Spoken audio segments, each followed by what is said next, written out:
नमस्कार दर्शक बंधु आपण को आम चैनल को स्वागत। आपणकर जदि कुंभ राशि होता है तेबे यही वीडियोटी आपण मानक पई बहुत अधिक गुरुत्वपूर्ण।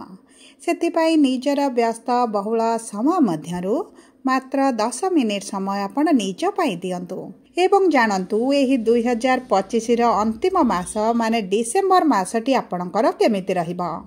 देखंतु दर्शक बंधु एही डिसेंबर मासर राशि फलटी अन्य मास गुड़िक पर सामान्य राशि फल नुहे, कारण एही मासरे छोट बड़ ग्रह को जदि गणना करा जाए तेबे 5टी प्रमुख ग्रह करिवे राशि परिवर्तन एवं सेथि मध्यरु गोटे एमिति गोचर हेबो जे वर्तमान समय रे माने गत 4-5 मास हेबो आपण को जो अत्यधिक करजिया रोजगार रे कम हेबा संपर्क रे जो खटास आसीबा एहा छडा विभिन्न कारणरू खर्चर परिस्थिति एमिति बढ़ी जे आपण एहा बुझी पारु नाहंती जे केते रोजगार कले आपण को अंटिबो। सेथि पई एही मासर राशि फल रे सेही ग्रह मानक परिवर्तन विषय रे आलोचना करिबा जे आपण मानक शक्ति विषय रे आपण को जणाइबो, माने आपणक जीवन रे किछि बड़ परिवर्तन निश्चित भाव रे आनिबो। तेबे आसंतु जानिबा एही डिसेंबर मासरे कोन रहिछि आपणक जीवन रे कोन आसीबो परिवर्तन एवं केउ ग्रह मानकर गोचर आपणको शुभ फल देबो एवं केउ ग्रह मानक गोचर अशुभ फल देबो एही वीडियो रे विस्तृत भाव रे आलोचना करिबा एवं ता सहित शेष भाग रे जानिबा एही डिसेंबर मासर अशुभत्व को दूर करिबा पई शुभ फल को द्विगुणित करिबा पई किछि सहज प्रतिकार जहा आपणक जीवन रो अधिकांश दुख कष्ट पीड़ा को दूर करिबारे सहाय्य करिबो। सेथि पई आपण आम सह शेष पर्यंत जोड़ी होई रुहंतु। किंतु वीडियोटी आरंभ करिबा पूर्वरु जदि आपणकर भी कुंभ राशि होई थाए एवं आपण भी ईश्वर को आंतरिक भक्ति एवं विश्वास करंती तेबे वीडियोटी को लाइक करंतु। कमेंट बॉक्स रे जय जगन्नाथ जय मां लक्ष्मी अवश्य लिखि दियंतु। ता सहित आम सह जोगाजोग करिबा पई वीडियो रो मध्य भाग रे को व्हाट्सएप नंबर टी दिया जाइछि, जो नंबर सहायता रे आपण आम सह जोगाजोग करी निजर नूतन कुंडली प्रस्तुत करि परिबे, कुंडली विश्लेषण कराई परिबे किंबा आपणकर चाकरी विवाह व्यवसाय प्रेम संपर्क शिक्षा स्वास्थ्य को नै किछि समस्या रहिछि ताहार सहजरे एवं स्वल्प मूल्य रे समाधान करि परिबे।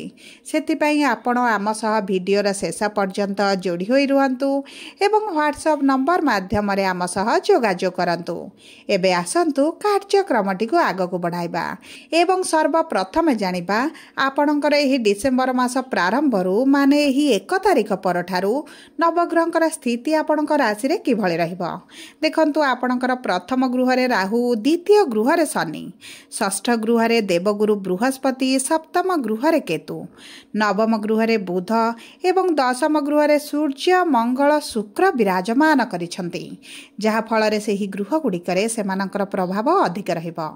तेबे सर्वप्रथम जानिबा आपणकर एही डिसेंबर मास प्रारंभरू आपणक कर्म क्षेत्र आपणकर चाकरी व्यवसाय किभଳି रहिबा पई जाउछि। देखंतु कर्मर गृह रे सूर्य मंगल शुक्र विराजमान करिसंती एवं एही गृह रे सूर्य 16 तारिख पर्यंत रहिबे, मंगल 7 तारिख पर्यंत रहिबे एवं शुक्र आपणकर 20 डिसेंबर पर्यंत रहिबे, जहा फल रे एही गृह उपरे एही तीनोटी ग्रहंकर प्रभाव निश्चित भाव रे रहिबो। तेबे देखंतु कर्मर गृहर स्वामी हेउछंती मंगल, जे आपणकर सेही कर्मर गृह रे विराजमान होइछंती। एहार अर्थ हेउछि आपणक कर्म क्षेत्र रे जहा भी समस्या चलिथिला धीरे धीरे कमिबा आरंभ हेबो। आपणकर ऊर्जावान अनुभव करिवे, आपणकर जे कोनोसी कार्य अटकी रहिछि ता आपण पूर्ण करिबा पई सक्षम हेबे। विशेष भाव रे जदि आपणकर नूतन चाकरी रो संधान रे अछंती, नूतन व्यवसाय आरंभ करिबा पई चाहुछंती तेबे एही डिसेंबर मासटी आपणक पई बहुत अधिक शुभदायक रहिबो। विशेष भाव रे जे माने सरकारी चाकरी पई परीक्षा देउछंती, इंटरव्यू देउछंती, एंट्रांस देउछंती, जदि सेमानकर परीक्षा 16 डिसेंबर पूर्वरु रहिछि तेबे आपणकर सरकारी चाकरी हेबार बहुत अधिक संभावना अछि, कारण सूर्य आपणक कर्मर गृह रे केंद्र रे आपणक दशम भाव रे विराजमान करिसंती। सूर्य आपणकर एकादश गृह रे उच्च स्थिति विराजमान करेंगे किंतु आपण को एतेटा शुभ फल देवे ना। विशेष भाव में आपण सरकारी चाकरी संबंधित एतेटा शुभ फल आपण को प्राप्त हेब नाही। जदि आमे देखिबा आपणकर प्राइवेट चाकरी आपणकर निजस्व व्यवसाय को तेबे आपणकर व्यवसाय संपूर्ण मासटी बहुत अधिक शुभदायक रहइबो। कारण सूर्य आपणकर दशम गृह रे रही आपण को शुभ फल प्रदान करने सहित जितेबाला आपणकर 16 डिसेम्बर पर आपणकर एकादश गृह को विराजमान करेंगे, लाभर गृह को गोचर करेंगे, से गृह रे तो बहुत अधिक शुभ फल प्रदान करेंगे। आपणकर एबे जो मांदा परिस्थिति चली से बड़ परिवर्तन आसिबो। आपणकर लाभ बढ़िबा सहित आपण जो अर्थ लॉस करूचंती व्यवसाय आपणकर जो लॉस परिस्थिति दे गति करूचंती सेथिरे शुभ परिवर्तन आसिबो। ताहा सहित देखंतु आपण एही समय किछि नूतन व्यवसाय जदि आरंभ करिवे आपणक पय बहुत अधिक शुभदायक रहिबो। विशेष भाव में डिसेम्बर 16 तारिख पर ता सहित जदि आपण किछि एक्स्ट्रा इनकम करबा पय चाहुचंती, किछि नूतन कार्य आरंभ करबा पय चाहुचंती, साइट इनकम करबा पय चाहुचंती, एही समय मध्ये आपणको बहुत अधिक सुजोग मिलिबो। एही सुजोग को आपण हाथ छड़ा करंतु नाही। देखंतु जदि आपणकर व्यवसाय अछि एवं सेही व्यवसाय को आपण बढ़ाइबा को चाहुचंती किंबा एक अन्य व्यवसाय आरंभ करबा पय चाहुचंती किंबा आपण वर्तमान पार्टनरशिप रे व्यवसाय रे अछंती किंतु आपणको एतटा लाभ मिलुनी, आपणको व्यवसाय रे आपण लॉस देखुचंती, तेबे मध्ये आपण नूतन व्यवसाय जदि आरंभ करिवे आपणको पय शुभदायक रहइबो। देखंतु बुध आपणकर भाग्यर गृह रे विराजमान करिसंती, माने शुक्रक गृह रे विराजमान करिसंती। 20 तारिख दिन शुक्र मध्ये आपणको भाग्यर गृह को जिबे एवं मने रखंतु आपणकर राशिर स्वामी शनि आपणकर एही 27 तारिख दिन जेहेतु मार्गी होइछंती, गुरुंक शरण रे रहिछंती, गुरुंक राशि रे रहिछंती, आपणको निश्चित भाव में शुभ फल प्रदान करेंगे। तेणुक आपणक कर्म क्षेत्र पई एही समयटी बहुत अधिक शुभदायक रही। जदि आपण प्रमोशन पई चेष्टा करूछंती, आपणकर सैलरी इंक्रीमेंट पई चेष्टा करूछंती, सेथिरे मध्ये आपणको शुभ फल मिलिबो। आपणक कर्म क्षेत्र रे जदि मिथ्या आरोप लागिछि, आपणको पुलिस कोर्ट कचेरी केस रे आपणको फसा जाइछि, सेथिरु मध्ये आपण मुकुळी जिबे। ताहा सहित दर्शक बंधु जदि आपणक कर्म क्षेत्र रे उच्च अधिकारी सहित आपणकर संपर्क मधुर नथिला, तेबे एही संपर्क आपणकर निश्चित भाव में मधुर हेबो। कारण गुरु आपणक षष्ठ गृह वक्री होई आपणकर पंचम गृह को 4 डिसेम्बर रे गोचर करिवे, जहा फल रे गुरुंकर सप्तम दृष्टि आपणकर लाभर गृह रे रहिबो। तेणु करी आपणक पई कर्म क्षेत्र रे बहुत अधिक उच्च फल प्राप्ति हेबो। एबे आसंतु देखिबा आपणकर आर्थिक स्थिति एही डिसेम्बर मास प्रारंभ रु किभଳି रहिबो। देखंतु आपणकर एही समय मध्य रे आपणकर द्वादश गृहर स्वामी आपणकर द्वितीय गृह रे शनि विराजमान करिसंती। आपणकर खर्च तो निश्चित भाव में किछि ना किछि बढ़िबो, किंतु आपणकर अर्थ को जदि आपण सठिक मार्ग रे विनियोग करंती, कोनोसी जगह रे इन्वेस्ट कर दियंती, तेबे एहा आपणक पई बहुत अधिक शुभदायक रहिबो। देखंतु राहु जेहेतु आपणक प्रथम गृह रे बसिचंती, आपणक निज पई किछि क्रय करिवे, आपणकर खर्च वृद्धि करिबा पई मन को विभिन्न प्रकार चिंताधारा आसीबो एवं ताहा सहित आपणकर आर्थिक स्थिति जेहेतु धीरे धीरे एही मास रे परिवर्तन देखिबे, आपण किछि निज पई करिबा पई मध्ये चिंता करिवे। किंतु मन रखंतु एही समय मध्ये रे आपणकर पूर्वरु जे करज बढ़ी जाइछि, लोन बढ़ी जाइछि, ताकू जदि आपण सुझिबा पई चेष्टा करिवे, ए आपणक पई शुभदायक रहइबो। कारण आपणक अष्टम गृहर स्वामी आपणक भाग्यर गृह रे अछंती एवं अष्टम गृह हेउछि आपणकर गुप्त धन, गुप्त ज्ञान, किछि सरकारी स्तर रे आपणको अर्थ मिलि पारे, किछि अचानक धन प्राप्ति होई पारे, किंबा ताहा सहित आपणकर राहु जेतु प्रथम गृह रे अछंती, चालाक चतुर बुद्धिमान होई आपणको कार्य को आपण हासिल करिवे, सेति माध्यम रो मध्ये आपणको अर्थ प्राप्ति होई पारे। जदि आपण पूर्वरु किछि अर्थ को इन्वेस्ट करथिले सेतिरे मध्ये आपण बढ़ोती देखिबे, एहा मध्ये आपणको अर्थ प्रदान करिवो। एवं देखंतु आपणको आर्थिक स्थिति रे आपण निश्चित भाव में शुभ परिवर्तन देखिबे। एवं देखंतु जे व्यक्ति मानकर अर्थ फसी रहिछि सेमानको मध्ये एही समय मध्ये अर्थ प्राप्ति हेबार बहुत अधिक संभावना अछि। आपणकर सरकारी स्तर रे हेउ, सांग साथी प्रियजनक पाखरे हेउ, आपणको अर्थ आपणको प्राप्ति हेबो। जे एबे आसंतु देखिबा आपणकर वैवाहिक संपर्क विवाहर जोग किभଳି रहिछि। देखंतु विवाहर गृहर स्वामी आपणक दशम गृह रे केंद्र रे विराजमान करिसंती एवं आपणक एकादश गृह रे मध्ये भल स्थिति रे रहिबे। तेणु करी विवाह पई बहुत भल समय रहिछि।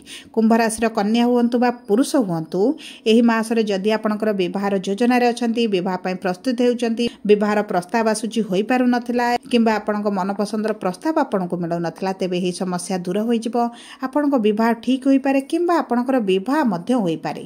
ता सहित देखंतु जदि आपणकर दशा महादशा भल चलीछि, रवि सुदु गुरु सुदु आसिलाणी एवं गुरु आपणक भल स्थिति रे अछंती, तेबे एही समय मध्ये निश्चित भाव में विवाह होई जिवो। जदि आमे देखिबा वैवाहिक संपर्क को, तेबे देखंतु केतु आपणक सप्तम गृह गृह विराजमान करी वैवाहिक संपर्क आपणकर मनमालिन मतभेद भली परिस्थिति सृष्टि करुले पति पत्नी मध्य छोट छोट कथार झगड़ा होता एवं विशेष भाव में अर्थ को नहीं परिवार भितर बहुत अधिक समस्या बढ़ी जाऊला किंबा आपणकर संपर्क ठारू अन्य दिग प्रति जदि मन जाऊला से सब क्षेत्र में आप परिवर्तन देखिए। उभय मध्य बुझाणा बढ़ीज जो उभय जदि आप अलग रोते एकत्र हो पारती एवं उभय मध्य जो दूरता बढ़ी जाती पति पत्नी जो दूर में रोच अलग रोच डिवोर्स आप्लाय कर पुलिस कोर्ट कचेरी केस पर्यंत कथा पलाई से क्षेत्र में आप परिवर्तन देखिए। एवं देखु यही समय मध्य जदि आप संपर्क को एकत्र करने चाहिए यह आपण शुभदायक रदि आप शशुर घर ठारू अलग रही चाहते आपन को यही समय मध्य सुजोग मिल आप अन्यत्र अलग रही पारती। एवं देखु जदि आपणकर पारिवारिक स्थिति यही समय मध्य एतेटा भल रही नहीं आपण परिवार मध्य झगड़ा मनमालिन मतभेद चली परिवर्तन आसब। एवं आसतु जानिबा किपरि रहिबा आपणकर शिक्षा एवं संतानर जुग। देखु शिक्षार गृह को गुरु 4 डिसेम्बर गोचर करुछंती एवं गुरु जेहेतु शुभ ग्रह 4 डिसेम्बर पर आपणकर शिक्षा क्षेत्र में बड़ परिवर्तन आसब। शिक्षा संबंधित जहाँ भी आप बड़ निष्पत्ति नेबे यह आपन को भविष्य में शुभ फल प्रदान करिब। विशेष भाव में जो वैवाहिक दंपति माने संतान प्राप्ति चेष्टा करुछंती पूजा विधि डाक्तर सह जोगाजोग करी मध्य संतान प्राप्ति वंचित रही सेमानकु संतान सुख प्राप्ति हेबार बहुत अधिक संभावना अछि। एवं यही समय मध्य जदि आप डाक्तर सह जोगाजोग करती तेबे आपण संतान प्लानिंग निश्चित भाव में शुभदायक रहिबो। एवं आपण जदि नवविवाहित दंपति अछंती तेबे संतान चेष्टा करंतु संतान प्राप्ति निश्चित होइजिबो। ता सहित जो मानकर संतान सहित समस्या चली संतान क्यारियर को नहीं विवाह को नहीं स्वास्थ्य को नहीं चिंतित थिले सेमानकु मध्य एही समय मध्य शुभ फल प्राप्ति हेबो। संतान सहित संपर्क मधुरदायक रहिबो। एबे आसंतु जानिबा किपरि रहिबा आपणकर स्वास्थ्य एही डिसेम्बर मासरे। देखंतु आपणकर स्वास्थ्य प्रथम गृह जना पड़े एवं प्रथम गृह राहु विराजमान करिसेंती सेतिपय आपणकर मुंडरे बथा मुंडरे समस्या मानसिक दुश्चिंता बढ़ी पारे बीपी डायबिटीज टिके बढ़िबार संभावना अछि। किंतु आपणकर पूर्वरु जदि किछि स्वास्थ्य समस्या थिला से बड़ परिवर्तन आसब हेतु कारण गुरुंकर जेहेतु नवम दृष्टि आपण प्रथम गृह को रोची पूर्वर जो स्वास्थ्य समस्या पीड़ार कष्ट दुखरे थिले से आपण लाघव देखिए। किंतु आपणकर गुरुंक दृष्टि थिबा कारणरू खाद्य पानीय पर टिके अधिक सचेतन रुहंतु। एही समय मध्य स्टोमाक रे टिके समस्या देखा दे पारे मोटाबा टिके बढ़ी पारे आपणक फूड पॉइजनिंग खाद्य बाहर खाद्य खाइबा पई किछटा पेटर समस्या मध्य आपण देखि पारंती सेति प्रति आपण टिके सचेतन रहिबे। सब परे आपणक शुभ फल को द्विगुणित करने आपण प्रतिदिन शनिकर बीज मंत्र 108 थर पाठ करंतु कारण आपणकर शनिकर 7:30 चली सहित सूर्य को प्रातः समय तंबा पात्र रे जल अर्पण करंतु एवं हनुमान चालीसा प्रतिदिन पाठ करंतु गुरुंकर बीज मंत्र पाठ करंतु यह आपणक संतान प्राप्ति एवं परिवार सुख समृद्धि को वृद्धि करिबो। जदि आपणकर कुंभ राशि होइथाय वीडियोटी किभଳି लागला कमेंट बॉक्स रे लिखि जणांतु। जदि आपणक प्रियजनकर कुंभ राशि होइथाय वीडियोटी तांका सह शेयर करंतु। जदि प्रथम थर आम चैनल को आसी चैनल को सब्सक्राइब करंतु पाखरे थिबा बेल आइकन को प्रेस करंतु। धन्यवाद।